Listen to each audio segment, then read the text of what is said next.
xogayaha fulinta dowladda Sabir Usmaan Maxamed Sheekh oo qaybo kamid ah warbaahinta kula hadlayay xafiiskiisa Burco ayaa ka hadlay arrimo door ah oo khuseeya waxqabadka maamulka dowladda hoose iyo golaha deegaanka Burco taasoo ay ugu muhiimsan yihiin dhismaha hoolka dowladda hoose ee Burco oo muddooyinkii u dambeeyay dhismihiisu qabyo ahaa xoolaha iyo xayawaanka ku nool suuqyada iyo laamiyada waaweyn ee magaalada Burco iyo sidoo kale guryaha kaydka ah ee ku yaala bartamaha magaalada oo ganacsatadu ku kaydsadaan alaabooyinka kala duwan ee ay iibiyaan xoolaha suuqa lagu soo deynaya waxay suuqa dhexdiisa ku saxaroodaan haday loo tahay haday ari tahay haday dameero tahay si foolxun bay ugu waxeen qodobka labaad ee jirta had iyo jeer laamiyada bartankooda way xiraan waxaad arkaysaa sida qaalibka laamiyada faras magaalada Burco oo loo badan tuban tahay xoolo kale oo badan dhex tubayin oo iyagoo marka horeba baabuurtii iyo dadkii shicibka isleel dareemay iyaguna si xanabeeyay taasina waa dhibaato kale oo labaad ay geystaan dadka dameeraha wata waxay had iyo jeer iyaguna isticmaalaan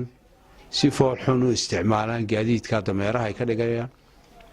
oo waxay ku soo qaadaan dhirtii qoyan suuqa bartakiisa keenaan taasina waa mid aan munaasib ku ahayn waxaan leenahay oo aan ku celcelinaynaa oo aan sheegaynaa kama raali ahaanayno iyadoo magaalada madaxdii labaad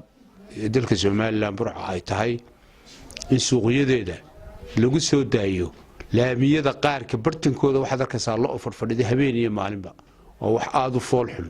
dadka mulkiilaha ah ee xoolaha leh ee muwaadiniinta waxaan ku celcelinaynaa horana aanu halkan uga sheegnay in xoolahooda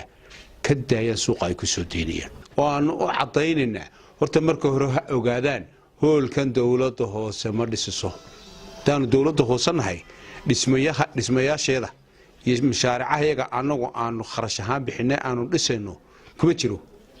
hoolkan wuxuu ka mid yahay waa mashaariicii 2016 mashaariicda la yiraahdo GBLG-ga ay horta ka mid yihiin waxa bixiya lacagtiisana donoriska bixiya dawladda hoosena waa lagu caawiyaa mashruucan wuxuu ka shaqeeyaa 7 degmo oo dalka Soomaaliland kamid ah 7 degmo ay ka mid tahay magaalada Burco gaabisku marka xagga iyaga kama iman gaabisku wuxuu ka yimi mashruucan GBLG-ga donoriska dhisay gaabisku xaggooda ka yimi magacana de wada yeelan meena anaga iyo qolada donoriska magaca iyaga imka la baxo de iyaga waxay yiraahdeen mashaariicdeedu ku jira anaga degmada ku caawinayno dhisana maadaama wixii iyagu ay yiraahdaan waa dhisana ballan qaadan heshiis lagula galaan tafatiristiisa iyo dhameystirkiisa iyaga lagu leeyahay in sheegan insha Allah ta'ala wuxuu dhamayskiisu tirmaya oo lagu shaqeyn doona sanadkan cusub ee soo socda xariirkiisana aanu sameeynaa sida qaalibka way dhacdaa inta maharad store laba iska barbar furo midna maharadii caadiga ay shaqeynaysa albaabadeedii laga dhigo xitaa inta la xidho la yiraahdo waa store oo waliba faras magaalada bartakiisa ku yaala oo falxumo taa muwaadiniinta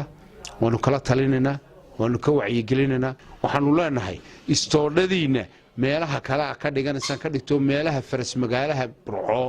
ilaamiyada waaweyn ee Burco ku caan ka tahay hal laga daayo store iyadoo magaalada laamidii faras magaalada store xiran dhammaan arrimahan uu ka hadlay xogayaha dowladda hoose Burco ayaa ku soo beegmaya xilli baahi weyn loo qabo in wax laga qabto baahiyahani iyo kuwa kale oo muhiim ah waa fahmi kaysa xirsi bulsha TV Burco.